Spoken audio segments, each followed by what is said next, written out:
Hello there, here we are again recording for Digital Sojourner. I trust you've had a good week and I hope that this is helpful to you.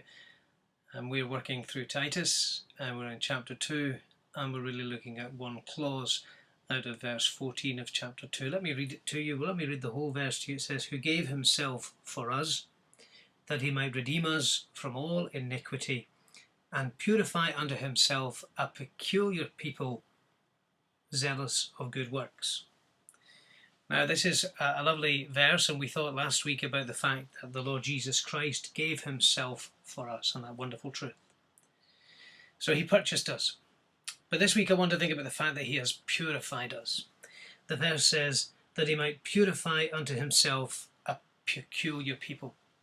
Now that's a strange expression really when you think about it. We use the word peculiar in modern usage to mean something odd, and you might think that Christians are odd. If you're a Christian, you might think you know a lot of odd Christians. That's not kind of the point here. It's the idea that they are uniquely his possession.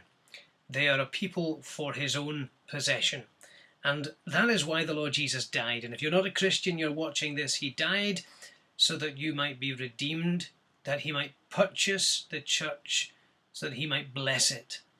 And the purchasing was to clear our guilt and to remove our debt and to bring us into an eternal relationship with the living God. And that's a wonderful, wonderful thing that he has done for us. That's that I really find helpful in this respect, and it's written by Peter in 1 Peter chapter 1, and this is what he says here. Sorry, I correct myself, 1 Peter chapter 2.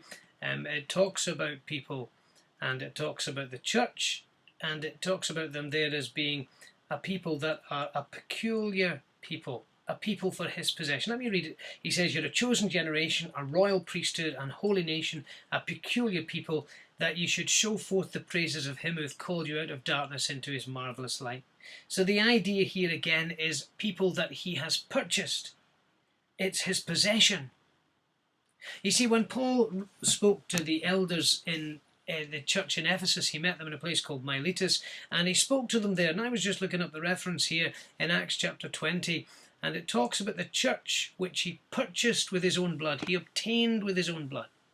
The Lord Jesus died so that we might know him and that we might belong to him. We're his purchased possession. We're unique. We're set apart from the world. When the Lord Jesus spoke to his disciples in John chapter 17, and in fact he prayed to his Father in John chapter 17, he says, "I'm not praying that you'll take them out of the world, but they'll go keep them in the world." They were unique. They belong to him.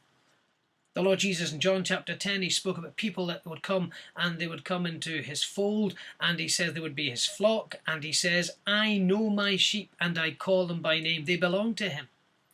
But this verse is teaching they belong to him because he wants to purify his people. He wants people who have been made clean.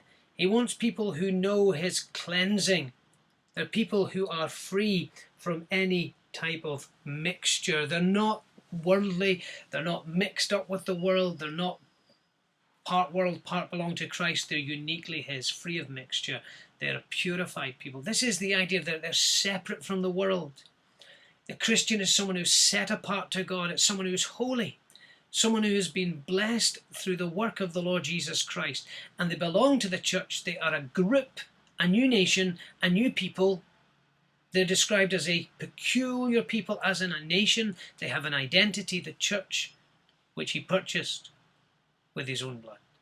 Isn't that a wonderful thing to reflect on what Christ has done?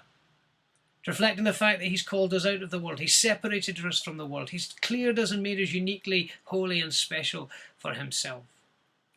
He's called us so that we might enjoy him, he might enjoy us. And one day we'll enter into the full blessing of all that means in a future day. I trust that this little clause from Titus 2:14 might be a real blessing to you today.